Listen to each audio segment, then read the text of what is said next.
Assalamualaikum warahmatullahi wabarakatuh. Kembali lagi kita di materi pembelajaran fikih kelas 11. Untuk pertemuan kali ini kita akan membahas tentang bughat atau dalam bahasa Indonesia kita kenal dengan pemberontakan.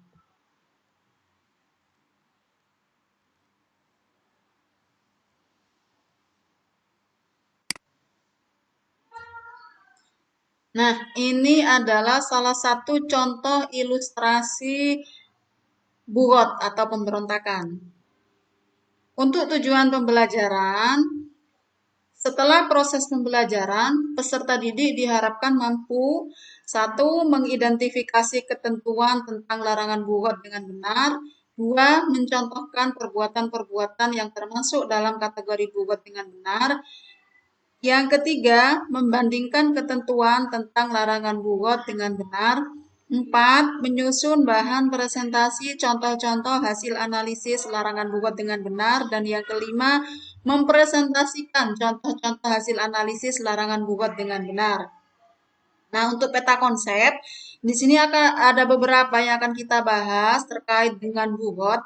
Satu, pengertian bughat. Dua, tindakan terhadap pelaku bughat. Tiga, status hukum bughat. Yang keempat, memerangi bughat. Dan yang kelima, hikmah hukuman bagi pelaku bughat. Nah, ini juga salah satu contoh ilustrasi gerakan Papua Merdeka, yang mana ini adalah salah satu contoh kasus pemberontakan. Next, definisi bughat. Yang pertama, definisi secara bahasa. Kata bughat adalah bentuk jamak dari isim fa'il bawin, yang berarti maksiat, melampaui batas, berpaling dari kebenaran, dan zalim. Sedangkan secara istilah, bughat adalah sekelompok orang muslim yang melakukan pemberontakan terhadap imam atau pemerintah yang sah dengan cara memisahkan diri, tidak mentaati perintah imam, atau menolak kewajiban yang dibebankan kepada mereka. Selanjutnya ada beberapa syarat-syarat bughat. Yang pertama, mereka memiliki kekuatan, baik berupa pengikut maupun senjata. Yang kedua, memiliki takwil atau alasan atas tindakan mereka keluar dari kepemimpinan imam atau tindakan mereka menolak melaksanakan kewajiban. Yang ketiga, memiliki pengikut yang setuju dengan mereka. Dan yang keempat, memiliki pemimpin yang ditaati. Ini juga salah satu ilustrasi dari bughat. Ini ada 3 syarat seseorang bisa dikatakan sebagai bughat, tadi sudah dijelaskan. Selanjutnya, hukuman bagi pelaku bughat. Di sini ada 4. Yang pertama, kalau ada yang luka, jangan ada yang menambah lukanya, seperti memukul dan sebagainya. Dan juga tidak boleh dibunuh. Kemudian, mereka yang lari tidak perlu dicari, kecuali bila ia mengganggu keamanan. Dan yang keempat, harta bendanya tidak boleh dijadikan sebagai harta rampasan. Selanjutnya, bagaimana hukum memerangi bughat?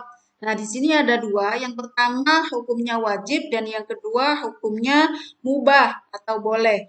Nah, untuk yang pertama, bughat wajib diperangi apabila satu, menyerang wanita dalam kawasan ahlul adli. Yang kedua, mengambil bagian dari baitul mal kaum muslimin secara tidak sah. Yang ketiga, tidak mau menyerahkan hak yang telah diwajibkan atas mereka. Dan yang keempat, secara jelas melakukan pembangkangan. Nah, untuk hukum yang kedua, ini bughat hukumnya mubah atau boleh diperangi. Untuk status hukum pelaku bughat di sini ada terbagi menjadi 3 bagian. Yang pertama, kalangan bughat ini tidak dihukumi kafir, namun hukuman bagi pelaku bughat secara jelas telah disebutkan, yaitu diperangi. Selanjutnya, pelaku bughat yang bertaubat maka ia tidak boleh dibunuh.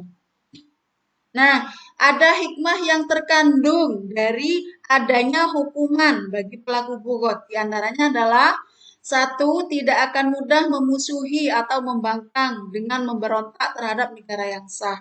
Yang kedua, dapat memahami betapa hukum Islam benar-benar melindungi kedaulatan negara yang sah secara hukum.